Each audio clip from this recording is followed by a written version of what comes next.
మయన్మార్లో సంభవించిన 7.7 తీవ్రతగల భూకంపం బ్యాంకాక్లో భారీ ప్రకంపనలు సృష్టించింది. ఈ భూకంపం ఎలా ప్రభావితం చేసిందో తెలుసుకోవడానికి ఈ వీడియోను పూర్తిగా చూడండి. బ్యాంకాక్లోని చతుచక్ జిల్లాలో 30 అంతస్తుల భవనం భూకంపం ప్రభావంతో కూలిపోయింది.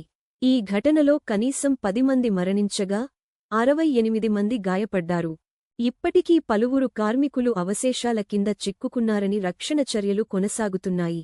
బ్యాంకాక్లోని 700కి పైగా భవనాలు పగుళ్లు పొంది అధికారులు సాంకేతికంగా వాటిని పరిశీలిస్తున్నారు.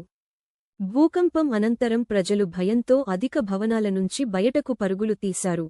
భూకంపం కారణంగా బ్యాంకాక్లోని అన్ని మెట్రో రైల్ లైన్లు తాత్కాలికంగా నిలిపివేయబడ్డాయి. రహదారులపై భారీ ట్రాఫిక్ జామ్ ఏర్పడింది. కొన్ని ప్రాంతాల్లో క్రేన్లు కూలిపోయాయి. శిథిలాలు రోడ్డుపై పడిపోయాయి. దీంతో రవాణా పూర్తిగా నిలిచిపోయింది. థాయిలాండ్ ఉపప్రధాని ఫూమ్థమ్ వెచాయాచాయ్ ప్రకారం ఈ భూకంపం బ్యాంకాక్లో గత 100 సంవత్సరాలలో ఎన్నడూ లేనంత తీవ్రంగా అనిపించింది.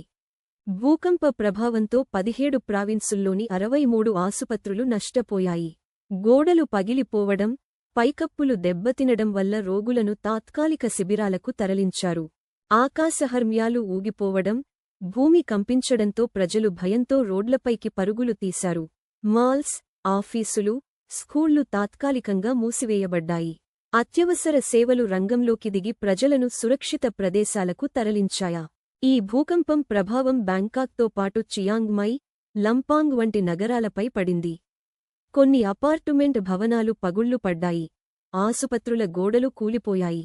ఈ భూకంపం బ్యాంకాక్లో విధ్వంసం సృష్టించినా అది భవిష్యత్లో మరింత బలమైన భవన నిర్మాణానికి, అత్యవసర ప్రణాళికలకు గుణపాఠంగా నిలుస్తుంది.